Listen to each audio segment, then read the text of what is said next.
Sabe aquela fase da vida que é uma completa montanha-russa? O corpo muda, a cabeça fica a mil, as relações sociais viram de cabeça para baixo. Pois é, a transição da infância para a vida adulta é um dos momentos mais intensos que existem. Mas a gente entende mesmo o que está rolando? Hoje a gente vai desvendar as duas forças gigantes que nos moldam nesse período, a puberdade e a adolescência. Olha, no dia a dia, a gente acaba usando puberdade e adolescência quase como se fossem a mesma coisa, né? Mas a verdade é que elas descrevem processos bem diferentes.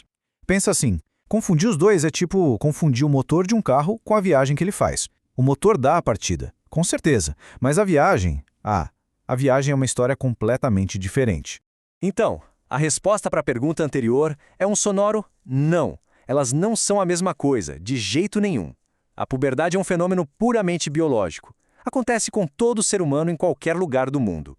Já a adolescência, essa é bem mais complexa. Ela mistura biologia, psicologia, sociedade e muda drasticamente dependendo de onde e de quando se vive. Resumindo, uma é um ato da natureza, a outra é uma construção da cultura humana. Ok, então vamos começar pela base, por aquilo que dá o pontapé inicial em toda essa transformação. A puberdade é exatamente isso, o motor biológico que liga e nos empurra para fora da infância. A definição aqui é bem direta, sabe? Puberdade é o pacote de transformações que acontecem no nosso corpo para nos tornar capazes de ter filhos. É tipo o hardware do nosso desenvolvimento, tudo programado pela genética. É por isso que a expressão ato da natureza cai como uma luva. É um processo que não depende da nossa vontade nem da sociedade. Simplesmente acontece. E o que esse tal ato da natureza envolve? Basicamente, um coquetel hormonal super intenso que dispara o famoso estirão de crescimento, faz surgir as características sexuais e amadurece os órgãos reprodutivos. São aquelas mudanças bem visíveis, concretas e, vamos combinar, às vezes bem desajeitadas, que marcam o fim do corpo de criança. Certo. Se a puberdade é o motor, a adolescência é a jornada em si.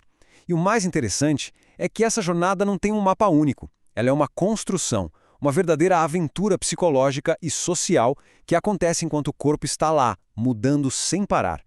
E aqui o contraste fica gritante. A gente sai do ato da natureza e entra no ato do homem. Isso porque a adolescência é sobre como a gente lida e dá um significado para todas aquelas mudanças biológicas. É aqui que a cultura, a família, os amigos, a história, tudo isso entra em cena para moldar quem estamos nos tornando.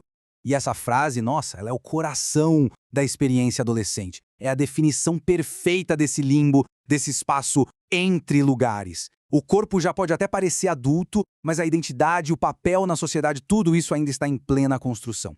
E é daí que vem aquele sentimento de não pertencer totalmente a nenhum dos dois mundos. E para a gente conseguir entender essa jornada interna, dois pensadores gigantes nos dão um mapa: Erik Erikson e Jean Piaget. Eles identificaram duas missões psicológicas fundamentais que todo adolescente encara. Primeiro, a busca por uma identidade. E, segundo, o desafio de aprender a pensar de um jeito totalmente novo. O Erikson falou da famosa crise de identidade. A grande pergunta que não quer calar é: quem sou eu? E a resposta não vem pronta não, ela é construída no meio do conflito da experimentação.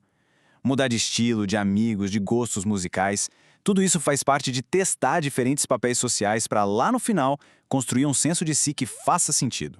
Já o Piaget nos mostrou um verdadeiro salto cognitivo. O cérebro adolescente ganha uma habilidade nova, quase um superpoder: o pensamento abstrato. De repente, fica possível pensar sobre o futuro, sobre justiça, sobre ideias que não dá para tocar. É por isso que o adolescente começa a questionar tudo: as regras dos pais, os valores da sociedade.